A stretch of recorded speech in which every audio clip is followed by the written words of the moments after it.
Hello and welcome to the Nintendo Network, and man, who would have thought in less than a year's time I would have reviewed 3 Star Wars games on the Switch? I say that is enough for a playlist on YouTube. Anywho, Ashby was awesome enough to provide me with a review code of Star Wars Episode 1 Racer, and I should probably just get this out of the way because I know everyone's expecting it. Now this is Podracing. Yes, Anakin, and Palpatine's the Emperor. Oh, look, everyone, we're all making observations. So does this racing game give you the thrills and excitement of a real pod race? Or is it as dull as 90% of Attack of the Clones? Let's find out. Racer is the port of the 1999 game of the same name, so people wondering why the graphics are blocky, odd, and sometimes combined to make a terrifying Liam Neeson, well, that is why. But honestly, it still doesn't look horrible by the standards of that time era at least. Beyond the character models, most of the time your focus is on racing, avoiding obstacles, and the scenery is not there long enough to gawk at. There was hardly time to notice it. The game controls are pretty tight. The racing is on point and can be a lot of fun. Some things that differ from other racers is the engines that you must manage. You see, they can and will take damage if you hit obstacles or even other racers. You can repair them, but your speed will slow down, so you'll want to make sure you manage repairing them to make sure you don't get caught up by the other racers. But at the same time, take too much damage and you'll blow up. I mean, you'll just respawn, but it will slow you down significantly more than just repairing. As you're racing, you can also use a boost mode, which increases your speed, but your mobility is much less, so again, you have to manage it properly. And in areas or even courses that are heavy in the turns, the boost might not be the best idea always. And all this gives the game a unique feel. There are no items or repair areas. It is only you, your skills, your knowledge of the courses, and sure, the Force. Let's go with that. The game itself has a few different modes as well. First is the tournament mode, where you go to many different planets and tracks to race to win the Pod Racing Grand Prix, which is pretty cool. A lot of these locations I've never heard of, but are in the Star Wars canon. At least one of the canons. As you win races, you will gain currency to actually upgrade the pod racer, giving it better traction, speed, handling, and oh god, what's wrong with you, Jar Jar? I mean, we all know the answer to that, but dear god, Jar Jar, what happened to you? What's wrong with your face? The game also has a total of over 20 different racers, but you just start off with 6. And who can forget such memorable characters like Anakin Skywalker, Dud Bolts, Ebe Endocott, Elan Mac, Gasgano, and of course the lovable Audie Mandrell.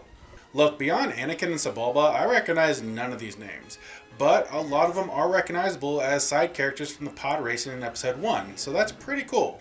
They even got Anakin's actor, Jake Lloyd, to reprise his role for some more audio clips.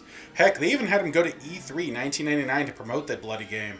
Fun, tight controls, a vast array of characters, upgradable racers. Man, this game has it all, right?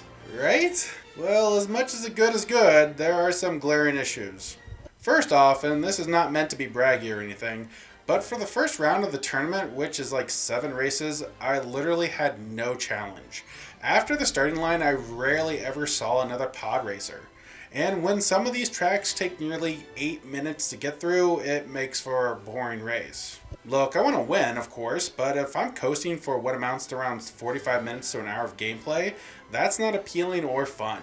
Most racing games, the first few races are easy to get you acclimated with the actual game, but there are not 7-minute Mario Kart courses where you are bored. Now, when I got to the next circuit, it was sort of different. The difficulty did go up a little, and yes, you can start on that circuit, but man, I can imagine how worse it would have been if I had to go back to the first one and I never finished it originally to just unlock racers. I wanted challenge, and it came too late into the racing for that to start to happen. Yes, I was given time to get adjusted to the controls, the mechanics, and the balancing I talked about earlier, but it gave me too much time as I felt coasting most of the game.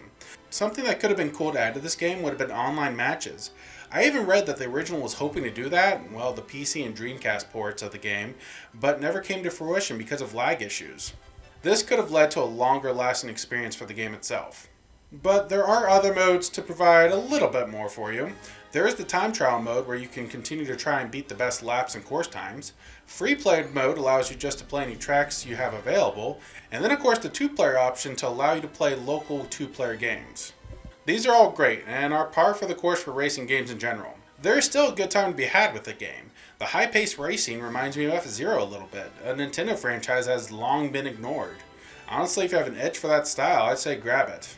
But another issue is the audio at times.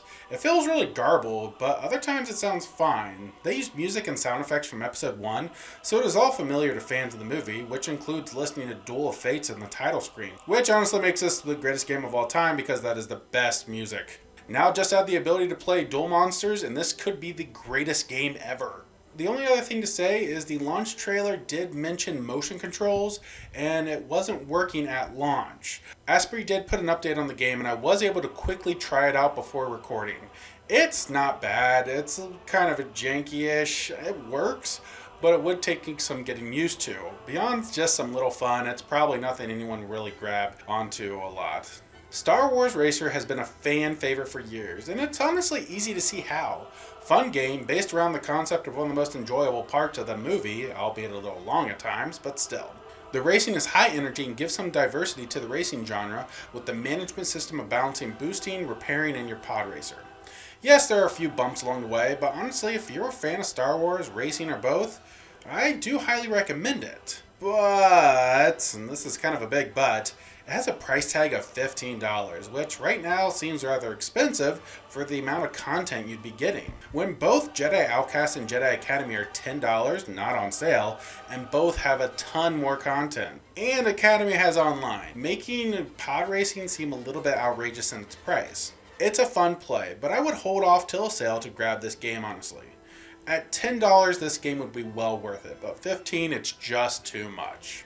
Thank you for joining me here at the Nintendo Network. What are your thoughts on Star Wars Pod Racer? Did you play it back in the day? Let me know in the comments below. If you like this, make sure to hit that like button, subscribe, join the Discord, and consider helping me out on Patreon. As always, this is the Nintendo Network signing off.